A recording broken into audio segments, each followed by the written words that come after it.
ఇది 1970 సంవత్సరంలో జరిగిన నిజమైన కథ. ఒక టైంలో జపాన్ వేగంగా అభివృద్ధి అవుతున్న సమయంలో మనుషులు దయ్యాలు భూతాల గురించి నమ్మడం మానేశారు. కానీ దయ్యాలు వాళ్ళని గమనిస్తున్నాయన్న సంగతి మర్చిపోయారు. ఇప్పటికీ కొన్ని కథల గురించి వింటే వెన్నెల్లో వణుకు పుట్టిస్తుంది వాళ్ళకి. ఈ కథ మరెవరితో కాదు, ఉచిసాకి ఓనది. దీన్ని దయ్యం అనడం కన్నా అంతులేని ఆత్మ అనడం మంచిది. 1970 సంవత్సరంలో జపాన్లో ఉన్న ప్రజలు ఉచిసాకి అనే పేరు వినగానే చాలా భయపడేవారు. తమ పిల్లల్ని స్కూల్స్కి ఇంకా బయటికి ఆడుకోవడానికి కూడా పంపించేవారు కాదు. అసలు ఎవరి ఉచిసాకి అంటే అప్పటి ఇన్ఫర్మేషన్ ప్రకారం ఈ ఆత్మ ఒక అమ్మాయిది. తను చూడ్డానికి చాలా అందంగా ఉంటూ తన ముఖం మీద మాస్క్ పెట్టుకొని ఉండేది.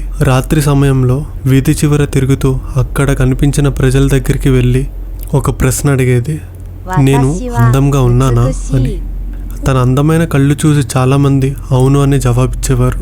అప్పుడు తను వాళ్ళని చూస్తూ తన ముఖం మీద ఉన్న మాస్క్ని తీసి చాలా భయంకరమైన గొంతుతో, ఇప్పుడు సరిగ్గా చూసి చెప్పు, నేను నిజంగా అందంగా ఉన్నానా అని అడిగేది.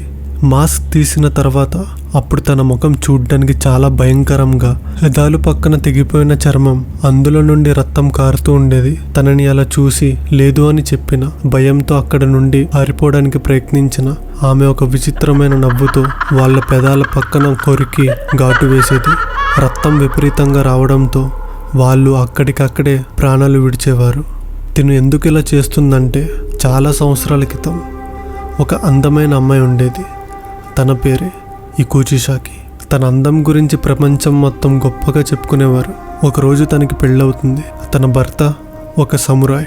తను యుద్ధానికి వెళ్ళి ఇంటికి తిరిగి వస్తున్న సమయంలో తన భార్య మరొక్క మనిషితో ఉంటుంది. అది చూడలేక సమురాయ్ కోపంతో ఆ మనిషిని చంపి కుచిసాకి ముఖం మీద తన ఖడ్గంతో పెదాలను చీర్చేస్తాడు. తను నొప్పితో విలవిల్లాడుతుంది. అప్పుడు సమురాయ్ కుచిసాకి దగ్గరికి వచ్చి, ఇప్పుడు నువ్వు చూడ్డానికి చాలా అందంగా ఉన్నావు అంటాడు.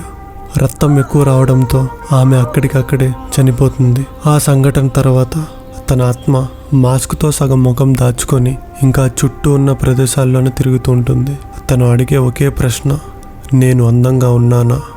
ఒకవేళ మీరు అవును అంటే తన ముఖంని చూపించి మిమ్మల్ని చంపేస్తుంది. ఒకవేళ కాదు అంటే తన ముఖం చూపించకుండానే మిమ్మల్ని చంపేస్తుంది. మీరు కనుక తనకి కనిపిస్తే తను మిమ్మల్ని చంపడం మాత్రం పక్కా. మీకు ఎవరైనా గుర్తు తెలియని మనిషి ఎప్పుడైనా ఇలా అడిగారా, నేను అందంగా ఉన్నానా అని?